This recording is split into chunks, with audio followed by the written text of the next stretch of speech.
The topic is crime and religion, and we're talking to Dr. CPoe, a psychiatrist in private practice in Nashville, as well as an ordained minister.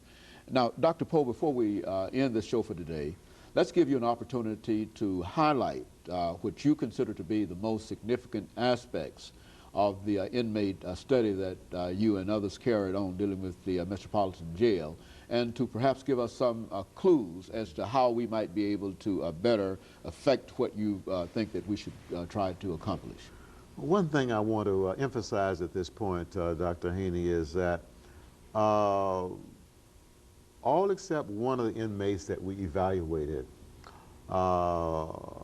had a significant degree or was suffering from a significant degree of self-hate. And that's very, very significant, because oftentimes people see persons who have a history of repetitive criminal behavior as willfully mean. All right? But what we discovered is that most of these men, 92%, were more victims of a traumatic environment, of a traumatic hostile environment, of a depriving environment, emotionally as well as spiritually. And so at a very early age, even in their childhood, they developed feelings of self-rejection. They developed an intense dislike for themselves. And as you might imagine, if I don't like myself, it's going to be very difficult for me to like anybody else. Very good. And so persons who suffer from self-hate, and many people in our correctional institutions, I'm convinced, based on our limited study, do have this problem of very low self-esteem, and some even extremely low self-esteem, and that adds up to self-hate.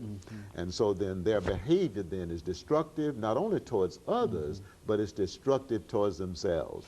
Well, should they be made aware that they lack this self-esteem, or what? I mean, how do you deal with that? I mean, well, I think that to help the inmates see that would be to give a test that helps to identify whether or not the inmate is suffering from self-hate or not. So by showing it to him based on test results, then that would help him acknowledge what the problem is.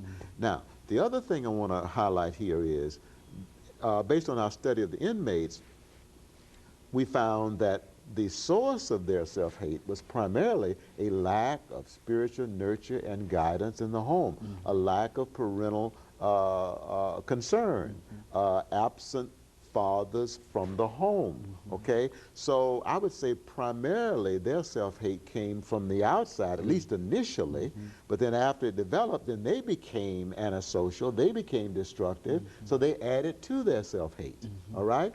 Now I think I want to make a point here, and that is that if I mistreat someone enough, I'm liable to contribute to that person disliking themselves, whether that person is a child, adolescent, or an adult. There's another way I can arrive at not liking myself if I am abusive of other people, if I mistreat other people consistently, willfully, for pleasure, for self-gain, then I lower my self-esteem. Then I may end up with a problem of self-hate. So my point is that a lot of the increase in the violence that we see in our schools, our family life, and our community is a manifestation of self-hate. We've got a problem of self-hate in our society, and we need to take a close look at it. It is not just a psychological problem. It is not just a physical problem. It is not just a social problem. It is, I believe, more deeply a spiritual problem that's going to require primarily a spiritual solution. And so that's the point that I want to make, is that many of the men in lockup, and I would assume women too, have been damaged by their upbringing. They didn't handle their very low self-esteem well, so they became self-destructive and destructive of other people. They added to their very low self-esteem that was engendered by parental neglect, parental abuse in many cases, okay? So now what do we do with it? Just counseling is not enough. Just psychiatric medications is not enough.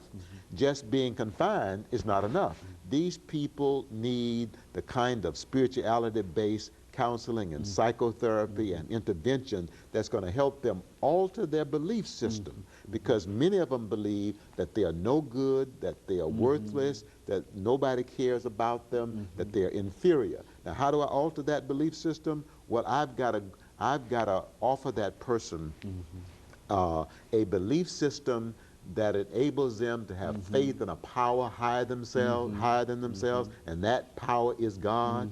I've got to offer them a lifestyle, all right, in which they can access that power, the Spirit of God, that changes beliefs, that changes attitudes, and that changes behavior.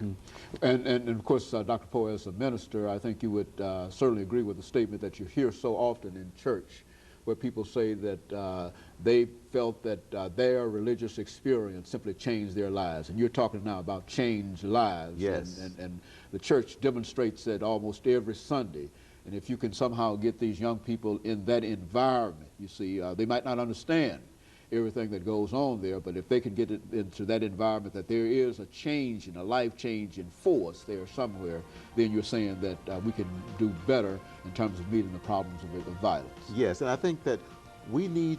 and of course, Dr. Poe, let me, and I'm sorry we ran over time today, but let me encourage our audience to tune in again next week for another informative edition of Comments. Thank you and good morning.